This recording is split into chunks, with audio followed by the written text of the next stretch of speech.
Nak sokong lagu mana tu ada pun kadang-kadang tersilap parking je.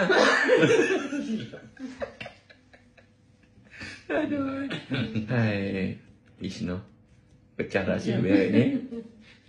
Apa pun tanya. Dengan umur ni boleh masuk dia 1, 2, 3 tu okey lah. No. Kalau dia gagal dia 5 tu kemai. Cumanya bila parking tu dia parking dua-dua lah. Bila parking nak pergi makan tu lah. Nak pergi makan laksa tu naik dia 5 dah. Boleh parking seorang ke parking dua-dua lah. Aduh. Kalau kata betul-betul itu dia parking dua-dua. Dia parking tak tahu lah. Dia tengok kadang-kadang dia tengok mulut. Dua-dua kot namanya. Okey lah. Okey lah. Dia tak komen, dia tak komplain insya-Allah lah kan. Saya tak tahu. Sebab tu saya beritahu kena parking dua-dua. Yang cerita Ustaz. Kadang-kadang tak ada embrek Ustaz. Dia berhenti sendiri tengah jalan. Oh itu tu. Duk tengah cenggia. Oh, mati. Betul? Tu. Tak pernah lagi. Oh, tak pernah lagi ya?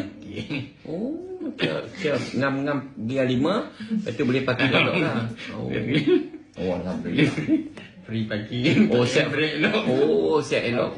Oh, alhamdulillah. InsyaAllah. Alhamdulillah. Tak risau dah saya tanya dia. Nak tanya apa macam tu? Dah bukan nak tanya apa. Kalau 10 kali pergi makan tu, boleh naik dia 5, Kak kenyang berapa kali? Ya.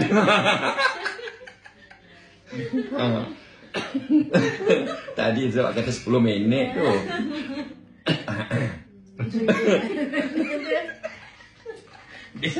Sama naik. Alhamdulillah. Yes. Saya seronok semalam saya buat live. Pelanggan saya beritahu malam, saya dah mengandung dah Ustaz. Alhamdulillah. Seronok. Berkat makan madu mengandung dah berkat. Kita doa Allah kesian kat kita.